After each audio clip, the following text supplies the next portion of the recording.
Hello, my name is Mona Frøystad. I work as an associate expert, which is the same as a junior professional officer in the UN. The organization that I work for is called UNCTAD, which stands for United Nations Conference on Trade and Development. My background is studies in economics. I am an economist. I started to study in Norway, in Oslo, where I'm from. During my studies, I wanted to broaden my experience when it comes to living abroad, when it comes to learning new languages. Hence, I moved to Australia for 1 year as an exchange student during my bachelor degree. And then I later moved to Argentina to study there for 1 semester as a part of my master's degree. It was challenging to move to a country where I didn't speak the language. Of course, it was challenging to try to study a subject in a language which is completely new, but it's doable if you want to do it. So whatever you as a student choose to do, you should always follow your heart. You should always follow what you are really interested in, because you might end up actually working on those issues that you do study, such as I did.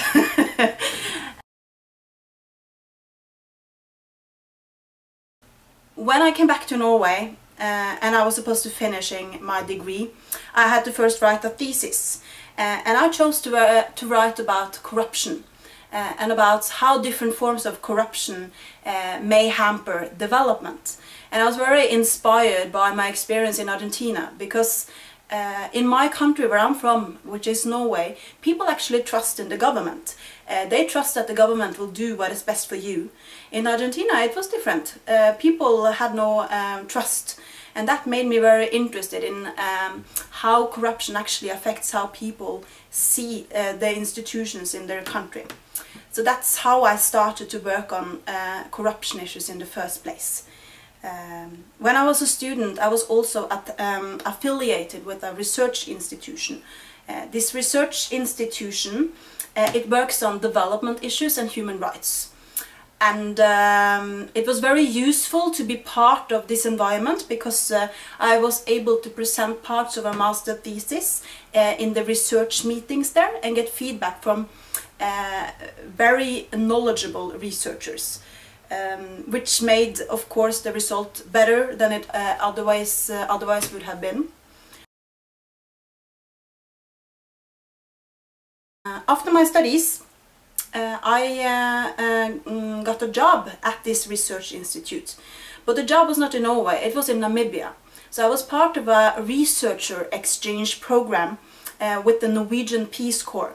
So it basically meant that I would go to Namibia and work there for 1 year at an economic research institution there. And some other person from either Namibia or an African country would go to Norway to work there for 1 year. And I think it was an absolutely amazing experience. I had never been to Africa before. The culture there is completely different.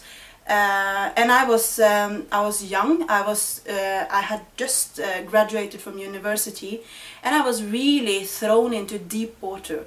I had to participate in all sorts of studies, all sorts of presentations. I had to talk with the government, I had to talk with the people from grassroots organization, and it was an absolutely amazing experience.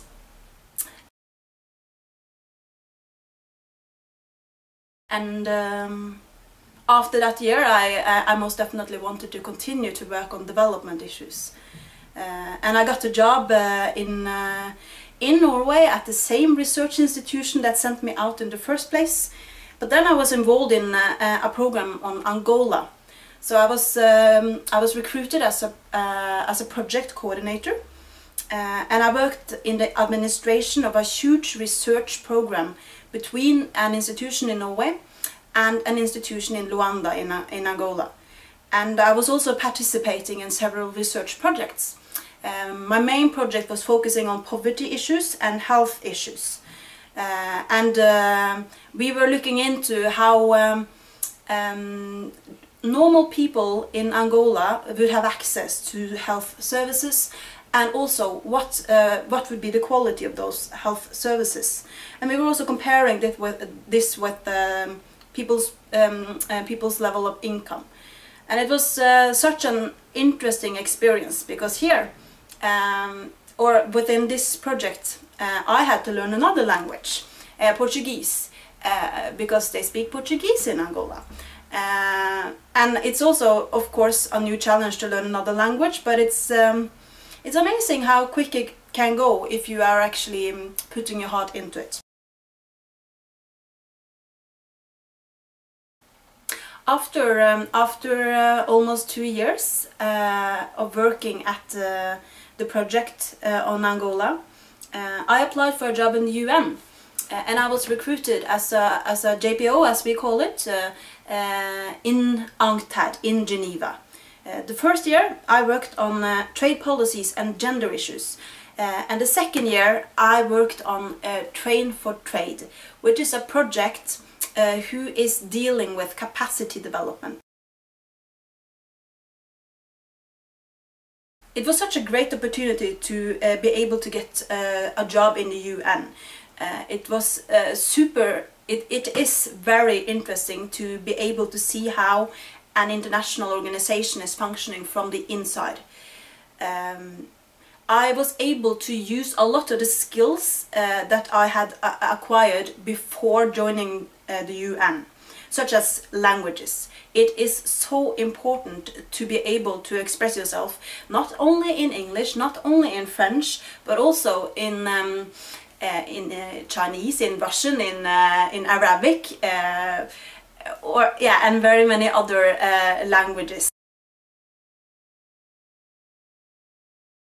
I joined a headquarters of the UN, and I thought to have experience from the field has been so valuable, because in the headquarters you work more, very often you work a bit more politically, while as in the field it's much less political, and you are closer to the people that you work for. So to have both to have the experience to work in the headquarter at the same time as having a field experience is a very useful combination. And also I've used a lot of my experience from my studies abroad, because there you will also meet people from all over the world. You will also learn how to integrate into new cultures. You will also learn how to speak to people from a completely different background than you have, and that is so important in the UN. One cannot forget that the UN has 193 members, and these are the people you meet every day. You need to be able to communicate well with the member countries when you work in the UN. And this is the skills, in order to be able to do so successfully, you can acquire when you study. So I would most definitely strongly advise you to go abroad, travel, and follow your heart.